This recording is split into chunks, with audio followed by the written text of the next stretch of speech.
all these people that are in on it. Hello fellow anime geeks, welcome to another first impression video in this 2020 fall season where I try every anime series premiere that I can get my hands on in this, our journey to try all of the things. As usual, I'm going to be organizing my thoughts by answering these 4 questions, and today I'm talking about Ikebukuro Westgate Park, or you may have seen the title abbreviated to IWGP, right? Ikebukuro West. The mal tags were mystery, drama, and romance, and frankly, I was a bit surprised reading those tags. I know that mystery is going to be a main component in this because we do solve cases in this show, but it's more of like the Mission Impossible, Bond, Fugokeiji type solving of cases where it's more of like a detective thriller and less about human behavior, kind of like Poirot or Sherlock.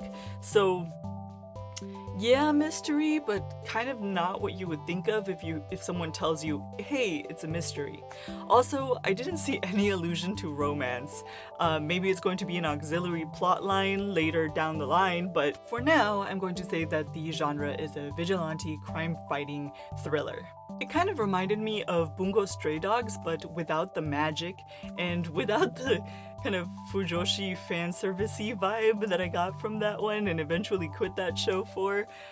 Y'all know how I feel about fan service, but I don't know. It's just the first episode, so we never know. We are introduced to this street gang, and they kind of run the Ikebukuro area, but they're the good guys. It's a very we protect our own streets kind of storyline, which I really appreciate, but that's probably because it reminds me of Batman. We also solved a case, kind of simplistically though, because our protagonist just kind of walked around and met with people that happened to have all of the information that he needed on hand, and then he wasn't even instrumental in actually taking down the bad guys, so it kind of makes you wonder why this king, people in the gang call him king, why he asked him for help in the first place.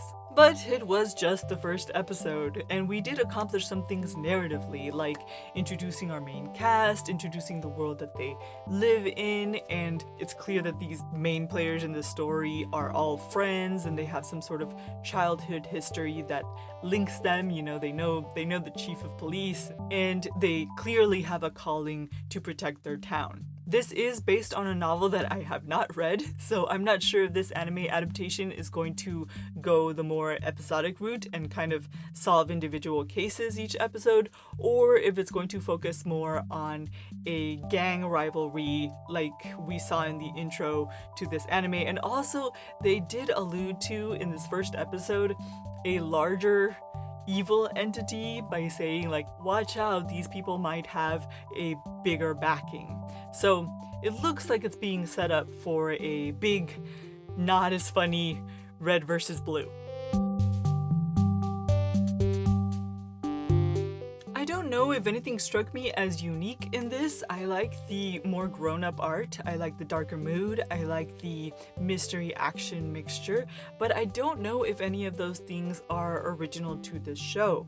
I do appreciate that they're trying to do a non-magical premise, a non-magical setting, and they're trying to go the more real crime route, but there were some things that just did not make logical sense. Our protagonist is going to have to conduct this maybe not so legal underground investigation of this violent drug cartel, wherein he's going to have to infiltrate their storefront to find out more about them. So let's bring in the 12-year-old victim. So, is it worthwhile? I'm gonna give this one the benefit of the doubt. As mentioned, this is based on a novel, so some of the awkwardness in this first episode could have been from trying to adapt exposition, but a novel also means that there is a preset content that, you know, might be interesting to see. Okay, really, I just like vigilante crime fighters, okay? But if you were looking for deeper mystery, faster action, or a more hard-hitting human drama, then maybe give this one a pass.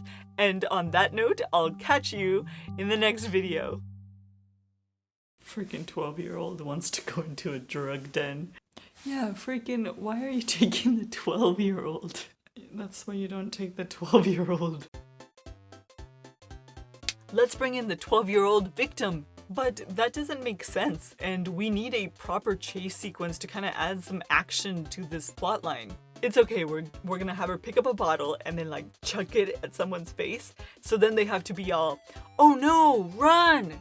Perfect chase sequence. Why? She's just gonna say that she freaked out so bad when this man welcomed them to the store and then playfully asked why there was a kid there that she had to pick up a glass bottle and throw it directly at his face. But then won't the audience start questioning why the kid is there to begin with? Well, in the chase sequence that ensues, our protagonist is gonna turn to the girl and say, hey, shut up and quit complaining about the danger. Don't you know I had to map out this whole relatively easy parkour escape route because you were gonna be with me. So then the audience is gonna be like, oh, so he planned for the 12-year-old girl to be there to begin with.